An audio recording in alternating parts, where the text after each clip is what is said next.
Good morning students.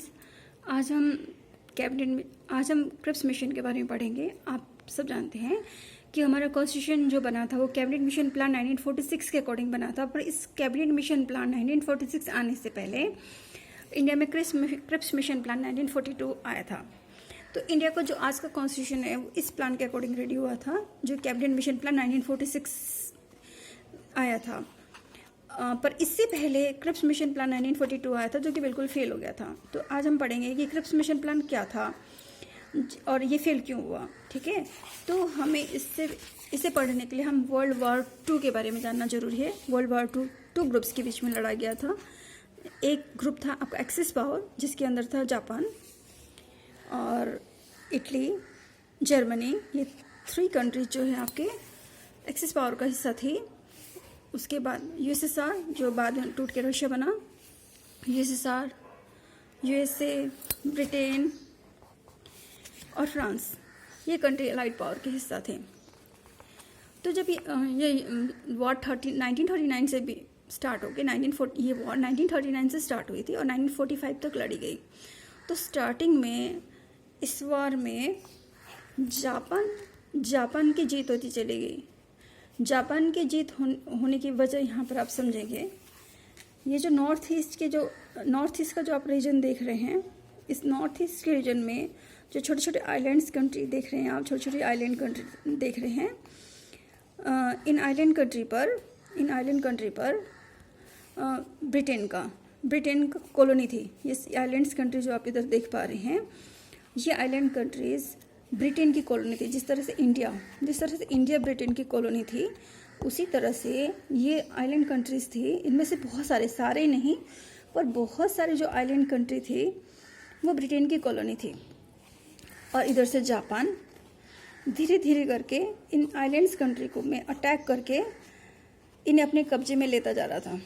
ठीक है, Japan, ये जो आइलैंड कंट्रीज हैं, इन आइलैंड कंट्रीज को अपने कब्जे में अटैक करके अपने काबू में ब्रिटेन को हराता जा रहा था और इन आइलैंड कंट्री को अपने कब्जे में लेता जा रहा था। इस तरह से जापान जो है म्यांमार तक पहुंच चुका था और जापान का अगला टारगेट इंडिया ही था। ब्रिटेन अपने ये आइलैंड कंट्री खो चुका था, क्योंकि इन सब पे अटैक करके जापान ने इन पे कब्जा कर लिया। ब्रिटेन किसी भी कंडीशन में इंडिया को, जो कि इतना बड़ा था, उसे अपने हाथ से जाने नहीं देना चाह रहा था।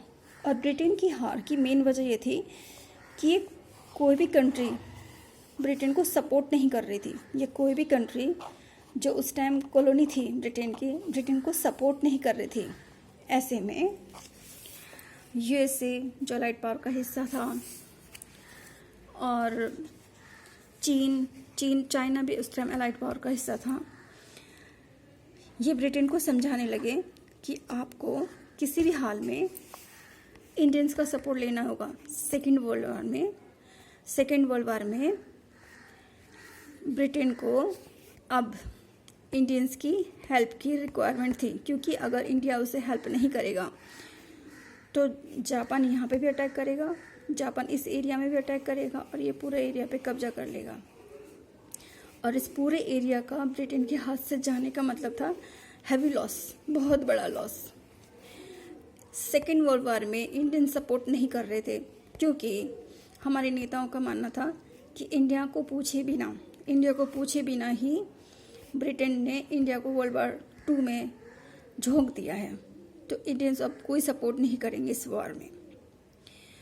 मतलब ब्रिटेन अगर वर्ल्ड वार 2 में पार्टिसिपेट हो रहा है, अगर ब्रिटेन वर्ल्ड वार 2 का हिस्सा बन रहा है, इसका मतलब उसकी कॉलोनीज भी प्रेशर में आएंगी। उस वॉर के लिए जितनी सेना की रिक्वायरमेंट होगी, जवानों की ज़रूरत होगी, वो जवानों की पूर्ति भारत से होगी और बाकी कॉलोनीज से होगी। अगर ब्रिटेन वर्ल्ड वार में हिस्सा बन रहा है, तो इनडायरेक्टली कॉलोनी भी हिस्सा हो जाती हैं, कॉलोनीज भी हिस्सा होंगे। और जो वॉर में जो सिपाही जाएंगे, सेना जो लोगों को भेजा जाएगा, फिर उन कॉलोनी से ही भेजा जाएगा। इसी वजह से हमारे इंडिया के नेता इस वॉर के अगेंस्ट में थे। अब जो है, क्योंकि उन्हें सपोर्ट चाहिए थे, तो यहाँ से एक उनके लीडर, एक मिनिस्टर 3 मिनिस्टर्स का ग्रुप भेजा जाता है, जिसके हेड थे स्टेफोर्ड क्रिप्स। ब्रिटेन से 3 मिनिस्टर्स का एक मिशन भेजा जाता है इंडिया में, और उस मिशन के जो हेड थे उनका नाम होता है स्टेफोर्ड क्रिप्स। तो हम पढ़ेंगे अब Cripps mission plan 1942। Second world war जो 1939 से 1945 तक चल रही थी, इस वार में एक तरफ था अलाइड पावर में यूएसए है, यूएसएसआर है, ब्रिटेन है, फ्रांस है। दूसरी तरफ एक्सिस पावर है, जर्मनी है, जापान है और इटली है। और जैसा कि हम जानते हैं कि जापान बुरी तरह से जो है नॉर्थ ईस्ट की जो जापान बुरी तरह से एरिया को अपने कब्जे में लेता जा रहा था, और जापान ने तो अमेरिका के जो आइलैंड हैं पर्ल हार्बर में भी अटैक कर दिया था। तो जापान बुरी तरह से आगे बढ़ रहा था, बिल्कुल इस पूरे एरिया को जीतता हुआ आगे बढ़ रहा था। तो अब जापान को रोकने के लिए इंडिया की हेल्प की ज़रूरत थी। इंडिया के नेताओं ने इंडिया ने इस वॉर में, सेकेंड वॉर में सपोर्ट नहीं लेने का फैसला लिया। No support from Indians in the beginning of war. Britain was continuously defeated by Japan. To get support from Indians, Winston Churchill जो कि पीएम थे ब्रिटेन के, उन्होंने एक मिशन भेजा, जिस मिशन में 3 मेंबर्स थे। वो मेंबर थे सर स्टेफोर्ड क्रिप्स, इन्हीं के नाम पे क्रिप्स मिशन नाम रखा गया, जो कि लेबर मिनिस्टर थे, एवी अलेक्जेंडर और पैथिक लॉरेंस।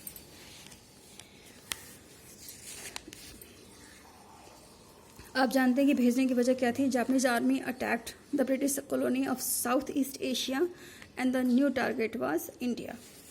अब ब्रिटिशर्स इंडिया को किसी भी हालत में त्यागना नहीं चाह रहे थे, छोड़ना नहीं चाह रहे थे। Need Indian helps after war. अब वो ब्रिटेन इंडिया की हेल्प चाह रहा था, इस हेल्प के बदले वो इंडिया को क्या देने के लिए तैयार थे। सेकेंड वर्ल्ड वॉर में इंडियंस की हेल्प के बदले इंडिया को क्या देने के लिए तैयार हो गए थे, वो इन प्रपोजल्स के साथ आए थे। अगर इंडियंस सेकेंड वर्ल्ड वॉर में ब्रिटेन की मदद करते हैं तो डोमिनेंस स्टेटस का दर्जा दिया जाएगा। डोमिनेंस स्टेटस का मतलब इंडिया अपने कंट्री में, इंडियंस अपने कंट्री में रूल करने के लिए फ्री तो हो जाएंगे, पर एक तरह से ब्रिटिश ऑटोनॉमी में रहकर, यानी कि उनकी प्रभुसत्ता में रहकर। डोमिनेंस स्टेटस का अर्थ है इंडियंस अपने कंट्री में रूल करने के लिए, इंटरनल और एक्सटर्नल अफेयर्स रूल करने के लिए फ्री हैं, पर इन्हें ब्रिटिश सोवरेनिटी में रहकर काम करना होगा। दूसरा है कॉन्स्टिट्यूंट असेंबली। इंडिया के लिए कॉन्स्टिट्यूंट असेंबली बनाने के लिए रेडी हो गए थे। इन कॉन्स्टिट्यूंट असेंबली में जो मेंबर होंगे उनका इलेक्शन कैसे होगा। जो प्रोविंसेस थे उस टाइम के, हमारे प्रोविंसेस से कुछ मेंबर प्रोविंसेस से इलेक्टेड होंगे, कुछ मेंबर प्रोविंसेस से इलेक्टेड होंगे, और जो हमारे प्रिंसली स्टेट्स थे जहाँ पे राजा महाराजा होंगे वहाँ से नॉमिनेटेड मेंबर आएंगे। उनकी प्रपोजल क्या थी, अगर इंडिया सेकेंड वर्ल्ड वॉर में हेल्प करता है तो एक तो इंडिया को डोमिनेंस स्टेटस का दर्जा दिया जाएगा, यानी कि इंडिया को एक तरह से इंडिया को आज़ादी भी मिल गई। एक तरह से आज़ादी है पर पूर्ण स्वराज नहीं है। पूर्ण स्वराज नहीं है का मतलब हम अपने कंट्री में रूल करने के लिए तो फ्री हैं, पर हमें ब्रिटिश रूल के अधीन, यानी उनकी सुपरमेसी के अंदर रह के ही रूल करना होगा। दूसरा, कॉन्स्टिट्यूंट असेंबली बनाई जाएगी। कॉन्स्टिट्यूंट असेंबली के जो मेंबर होंगे इलेक्टेड प्रोविंसेस से, तो इलेक्टेड मेंबर आएंगे। जो प्रोविंसेस थे हमारे वहाँ से तो इलेक्टेड मेंबर आएंगे। जो प्रोविंसेस के मेंबर है वही इलेक्ट करके भेजेंगे। यहाँ पीपल्स इलेक्टेड नहीं करेंगे, वहाँ की जनता इलेक्टेड नहीं करेगी। और जो प्रिंसली स्टेट है वहाँ पे भी जनता इलेक्ट नहीं करेगी, किंग या वहाँ का जो प्रिंस है वही इलेक्ट करके भेज देगा। और तीसरा उन्होंने जो प्रपोजल रखा था, राइट टू सेसीड। इसका अर्थ होता है उस टाइम जो हमारे प्रिंसली स्टेट्स थे और जो हमारे प्रोविंसेस थे, अगर वो अपना कोई सेपरेट कॉन्स्टिट्यूशन चाहते हैं तो वो सेपरेट कॉन्स्टिट्यूशन ही बना सकते हैं। राइट टू सेसीड का अर्थ है अगर हमारे जो प्रिंसली स्टेट्स हैं और प्रोविंसेस हैं, अगर वो इंडियन यूनियन में नहीं रहना चाहते, अपने सेपरेट कॉन्स्टिट्यूशन बनाना चाहते हैं, तो सेपरेट कॉन्स्टिट्यूशन बनाकर भी रह सकते हैं, उनको सेपरेट कॉन्स्टिट्यूशन बनाने की इजाज़त दे दी जाएगी। तो गांधी जी ने इस क्रिप्स मिशन के प्रस्ताव को पोस्ट डेटेड चेक का नाम दिया, यानी कि एक ऐसा चेक जो बहुत आगे की डेट का हो, पता भी नहीं कि कैश होने वाला भी नहीं वाला। और ये सारे जो प्रोविजंस हैं ये युद्ध खत्म होने के बाद ही इंडिया को प्रोवाइड करे जाएंगे, यानी कि इंडिया मदद करेगा सेकेंड वर्ल्ड वार में, तो जो वार फिनिश्ड होने के बाद ये सारे प्रोविजंस, सारे जो है प्रपोजल्स इंडिया पे लागू होंगे। कांग्रेस ने इसे बिल्कुल रिजेक्ट कर दिया। कांग्रेस के रिजेक्ट करने की क्या वजह है? देखिए, पहला था उन्होंने डोमिनियन स्टेटस की बात कही। कांग्रेस ने अपने 1929 का जो लाहौर सेशन था, दिसंबर 1929 का जो कांग्रेस का लाहौर सेशन था, उस लाहौर सेशन में ही पूर्ण स्वराज, कंप्लीट फ्रीडम, पूर्ण स्वराज की शपथ ले ली थी। और हम 26 जनवरी 1930 से ही इंडिपेंडेंस डे भी मनाते आ रहे थे। तो कांग्रेस का अब गोल नहीं था डोमिनियन स्टेटस का, अब हमें पूर्ण स्वराज चाहिए था, यानी कि अब हम ब्रिटिश सुपरमेसी में नहीं रहना चाहते, हमें कंप्लीट फ्रीडम चाहते थे। तो कांग्रेस ने डोमिनियन स्टेटस की मांग को बिल्कुल रिजेक्ट कर दिया। पूर्ण स्वराज या हमें कंप्लीट फ्रीडम ही चाहिए।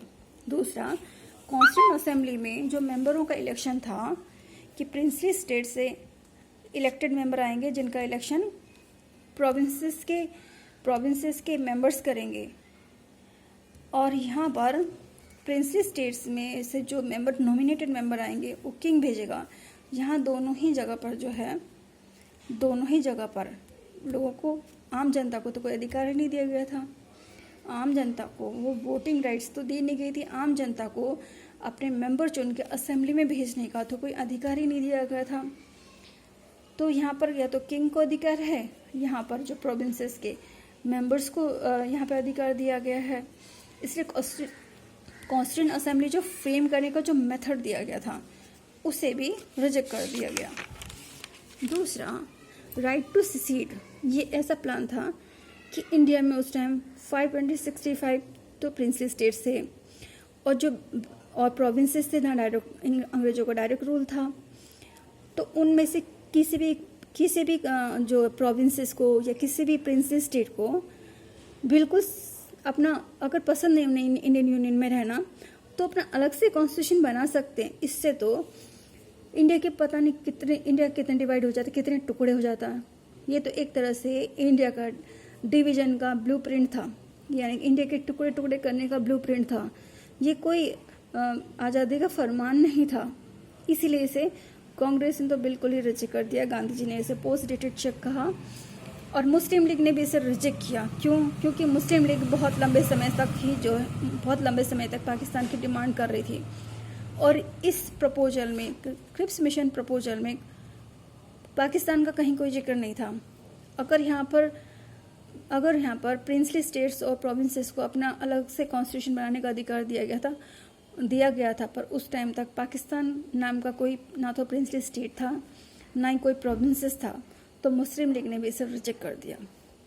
इस वजह से ये प्रपोजल वापस ही चला गया और रिजेक्ट होकर चला गया। इसके बाद जो है आपका कैबिनेट मिशन प्लान आया, और आज का जो हमारा कॉन्स्टिट्यूशन है वो कैबिनेट मिशन प्लान के अकॉर्डिंग ही तैयार हुआ था। तो बच्चों, क्रिप्स मिशन प्लान के फेल होने के बाद 1946 में कैबिनेट मिशन प्लान आया, और आज का जो हमारा कॉन्स्टिट्यूशन है वो डिजाइन हुआ था कैबिनेट मिशन प्लान 1946 के अकॉर्डिंग। Thank you.